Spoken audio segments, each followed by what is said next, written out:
This week's edition of Pendragon Recap is sponsored by Pender Community Hospital, a proud supporter and official physical therapy provider of Pendragon Athletics.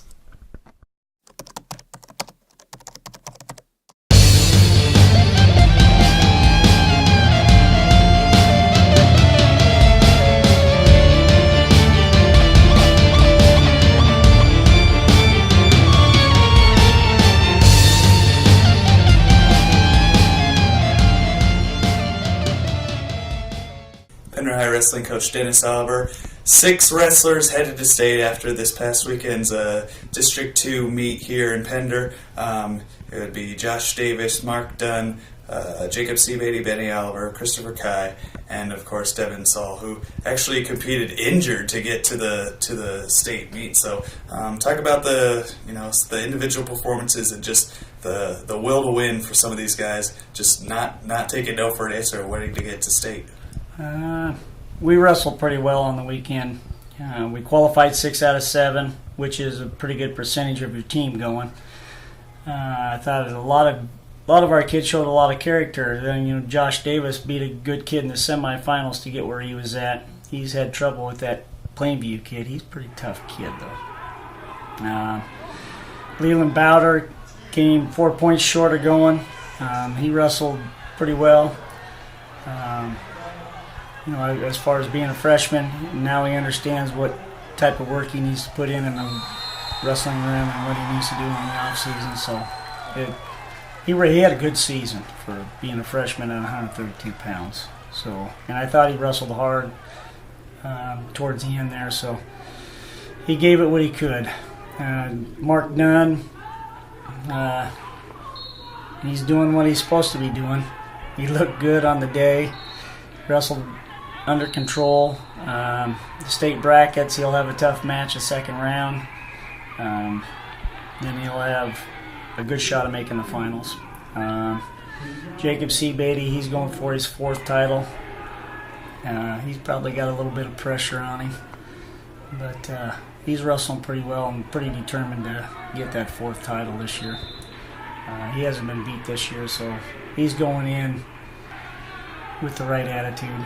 Benny pulled up another big win at the end of his match against a kid he's split with 2-2 this year, so it was a big win for him. He drew well at the brackets too.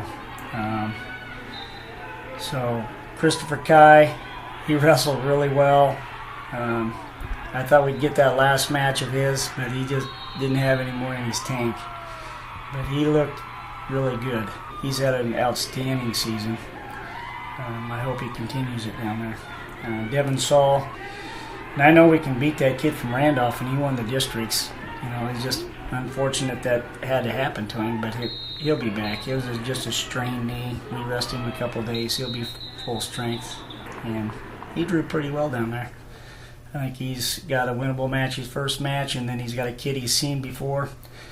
So there won't be any surprises for him. And Devin Saul, I was talking. He went on the bike after the match that he got hurt in. I said, "Are you going to be good? Be able to go?" He's like, "I'm not stopping until I get to state." So that's the kind of determination you want in your athletes. Yeah, he was determined to make it. I actually think he can medal down there. Team-wise, I think we got a shot of bringing a state trophy home. Amherst qualified quite a few kids. I don't know if we can get them down there, but we can earn that 2nd place this year. Benny at 145, that was probably one of the most emotionally charged matches, and just to see it go down to the wire at the very end, get the reversal, and you could tell he was fired up at the end. That was good to watch. So. All 4 of those matches with that French kid from Scribner have been in the last 5 seconds to determine the winner. You got to believe that at state the rubber match is waiting. So. Well, that was an important win for him because with the way the state brackets everything, 1 goes against 2s, 1 goes against 4s, and 2s against 3s. So actually, that kid drew Batista, the number 1 kid all year, in the quarters. So the guy that Benny's had trouble with this season. Good luck to you, Mr. French. To tell you the truth, I want Frenchie to beat him because I know we can beat Frenchie. We haven't beat that Batista kid yet, but we're due. So either way, we're going to be in the hunt. And as we mentioned, let's see, Benny got first, and then Mark and Jacob both got first as well. They seem to breeze through their brackets a little bit, and Jacob's been having a great season. Undefeated, as you mentioned, 41-0. Has there been a Pender wrestler that's gone undefeated to win the title? And Benny went undefeated last year and won. Okay. But not too many of them. It's a rare thing. Usually there's a loss somewhere along the line, because we wrestle some Class B schools and a lot of Class C schools. Take, for example, Mark Dunn this year. He's been beat 3 times by Bait Horse from Madison, who's a returning state champion, 2-time returning state champion. And he, those aren't bad losses. Those are the matches that you want to have your kids take and prepare you for the state meet. So losses don't necessarily hurt you. They do now, okay? Because now it's win and move on, or win and drop, or lose and drop down. And, now it's win-losses. Yeah, you mentioned before earlier in the season, if the guys got less, no big deal. They'll shake it off, and this is where they'll be the strongest. And it appears that's where it's been. And especially, Jacob, you said Benny went undefeated last year, but it's been quite some time since the state seen a 4-time state champion. So. Yeah, there's 5 of them going for it this year at the state meet, and Jacob's one of them. So I'm sure there's a little added pressure for him. 2 other ones are trying to make the state book, being 3-time state champions. So I'm sure they got a little pressure on them. They'll have a little bit of press following them down there. They'll have to learn how to handle that too.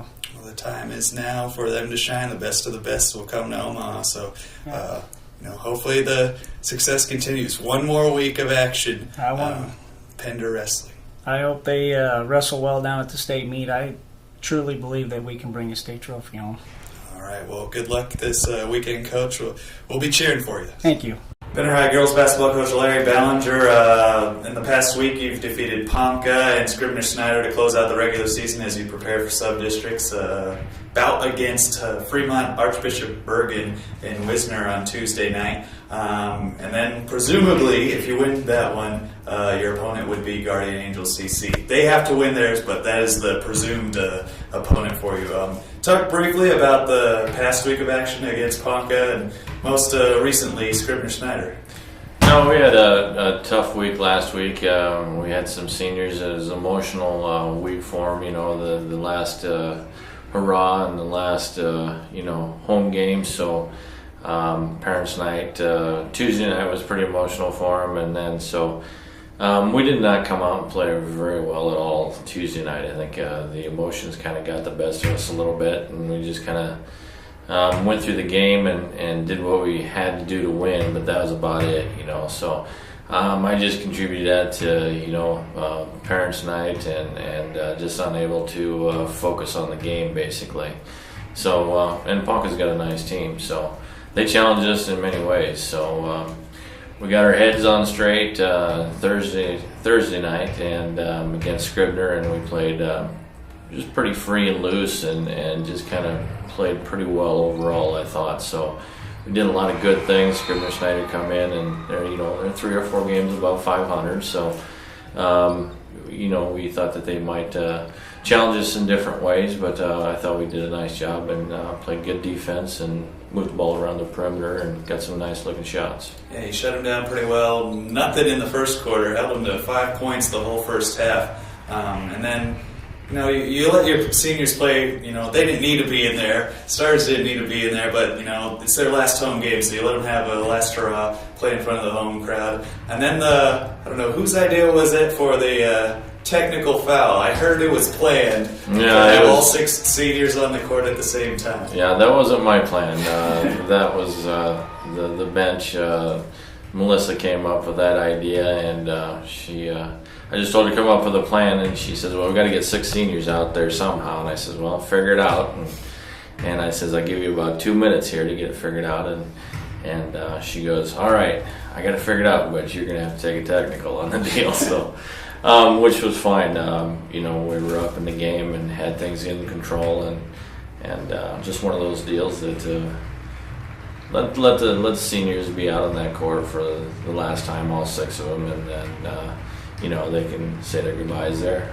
I didn't notice until I hear it. There's some confusion on the court. Did Reagan just walk onto the court, or what was the situation? No, we just she was a substitution basically, and we just didn't substitute out.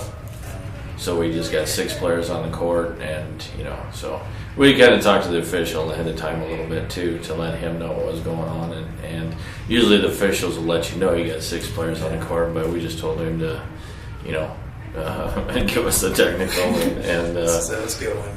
Yeah, so it turned out well. So. And when you're up by almost 40 points, you can do something like that. Right. Obviously, if it was a closer game, it wouldn't happen. Yeah, no, we're not going to do that. But we don't talk much about individual accolades. But after the game, Paige and Maggie were honored for some of their accomplishments over the season. Maggie got 1,000 points back in December. Paige, beat the all-time scoring mark in the championship game of the conference tournament. Talk about their contributions and just those milestones that they met throughout the season, and still hopefully 5 games left, something like that, if you want to win a championship. Yeah, hopefully there's 6 games left. 6 games. Okay. 6 games left. So that's our goal, and we keep counting down. But hopefully there's 6 left. But no, it's I always will tell you that it's always a team effort, to get personal accolades like that. So, it's a great accomplishment for what they've done, and to have one group of kids come through here and set that many marks, says a lot about the group. So it all comes back to the team making the contributions, and it's a team effort. It really is. If she doesn't get the ball, she's unable to score those points. So all in all, I'm very happy with the seniors and what they've done, and the accolades. It's all about the team. You're playing Guardian Angels CC Thursday night. They're going to be a challenge. They've only lost 2 on the season. What's the game plan going against GACC? You haven't seen them yet this season. No, we haven't played them, and they play in a very, very tough conference, and they're going to be well tested, and they got a deep bench with some great height. I think they got 5 or 6 girls above 6 foot, and so they substitute out about every 2.5 minutes or so. So they got fresh players coming in and out quite regularly. So they like to run a press, and they'll keep that on until you break it. And so we got a work cut out for us. We're going to have to be really smart about what we're doing and methodical in some things, and try to make it a half-court game is what we need to do. And then I think we'll be quite fine. But if we get that up-tempo game, it could be a long night for us. They're not strangers to the state tournament, so they'll be eager to get back as well. Yeah, no, we're 2 teams that are kind of,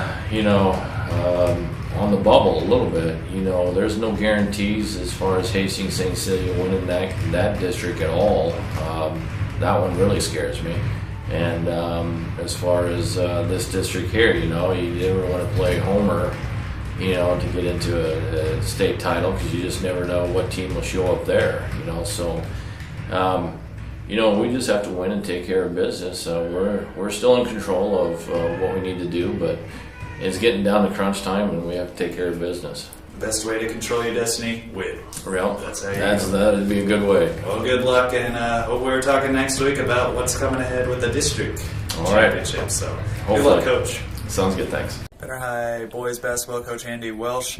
This week you played Scribner-Snyder.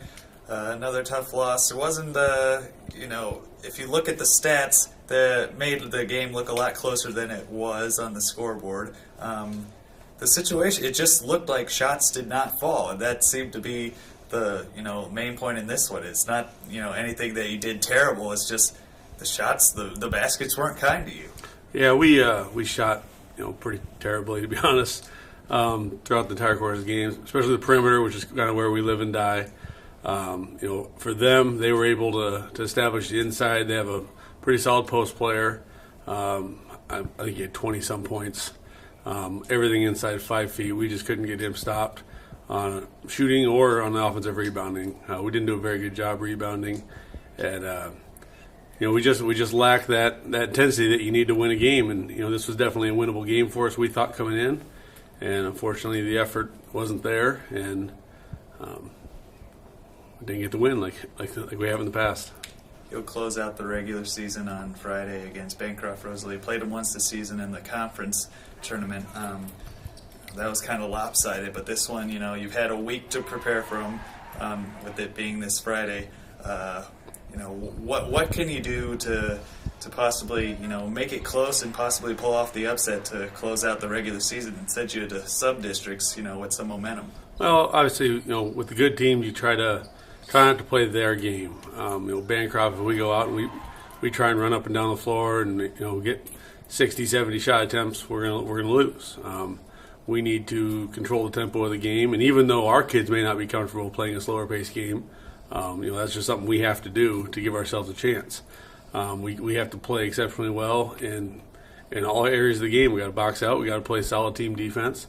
And you just hope the shots fall for you, and you hope you can limit them to some bad shots and secure the rebounds. Another hope, you hope they're overlooking you, because that's when good teams fall, is when they overlook their opposition, and that'll be the final preparation before you head into sub districts. And you think you'll get Bergen in the first round? Pretty sure we'll get Bergen first round. I think PowerPoint wise they're number 6 or 7 in the state. Ranking wise, I think they're a little higher. They got a loaded team that was in the tournament last year, and they're all back. So pretty tough first round opponent. Very similar, to Bancroft. We got to try and take them out of their game plan and try to do something that they're not comfortable with, and hope you can kind of catch them on an off night and play well. And Bancroft, hopefully they get whatever you had last Thursday against Scribner-Snyder, and they're not getting their shots to fall, because last time you guys played each other, they had some sort of record in three-pointers, so hopefully that's not the case this Friday. Yeah, they're good shooters, so we definitely got to play better defense on them. All right, well, good luck, Coach. Thank you.